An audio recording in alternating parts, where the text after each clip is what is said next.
女孩子千万不能找厨师做老公。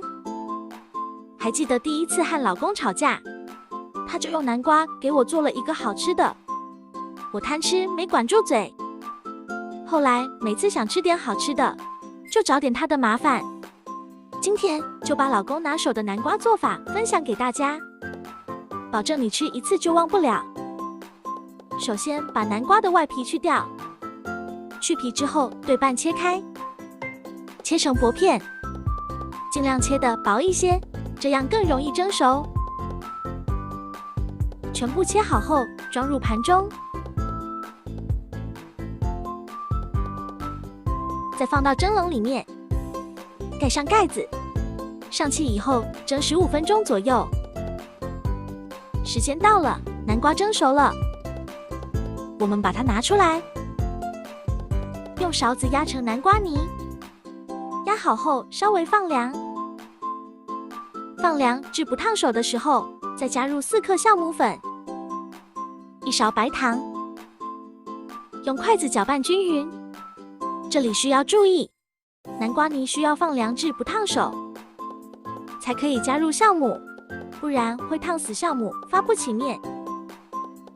搅拌后加入2个鸡蛋，好吃又营养。再次搅拌均匀，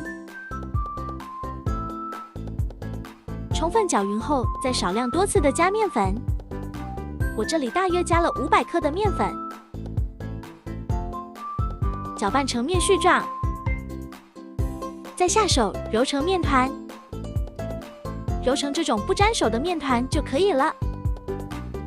盖上盖子，放到温暖的地方，醒发至2倍大。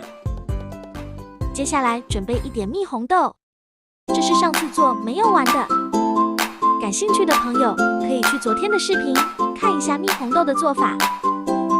1个小时后，我们的面团就醒发好了，看一下里面全是蜂窝状。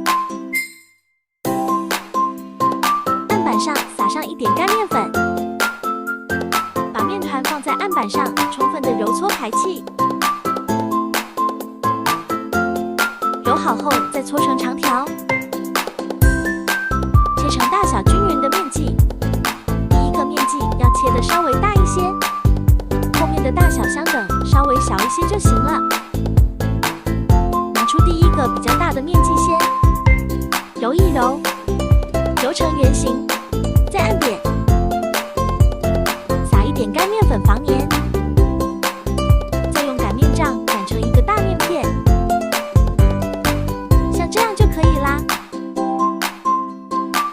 我们依次把其他的面剂全部擀成小面片，最后像这样就行了。取出第1张擀好的大面片，中间撒上适量红豆，铺均匀一点，不要铺到边缘处，然后再盖上1张小面片，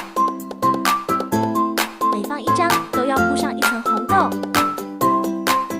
盖上1张小面片，像这样反复操作，直到把所有的面片都盖上。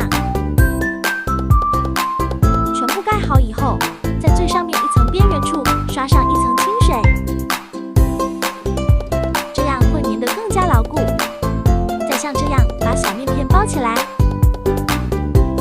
边缘处稍微按压一下，这样不容易散开。然后翻过来，在面皮的表面撒上一些白芝麻，既增香又好看。再用擀面杖稍微压一下，这样能使白芝麻粘得更加牢固。挥掉，像这样1个生坯就做好了。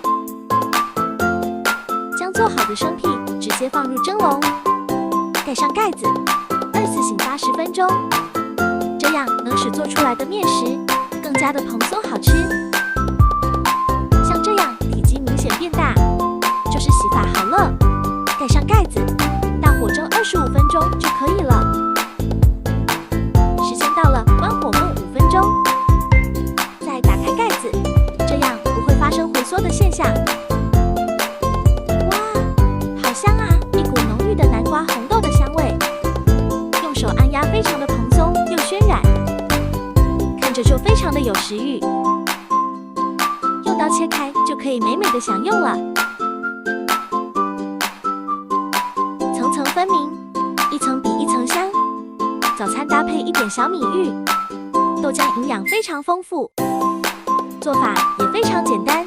我们一次性可以多做一些，放到冰箱里面冷冻保存。想吃的时候直接热一下就可以了。喜欢的您就收藏起来试试哦。点击我的头像，可了解更多家常美食。我们下期再见。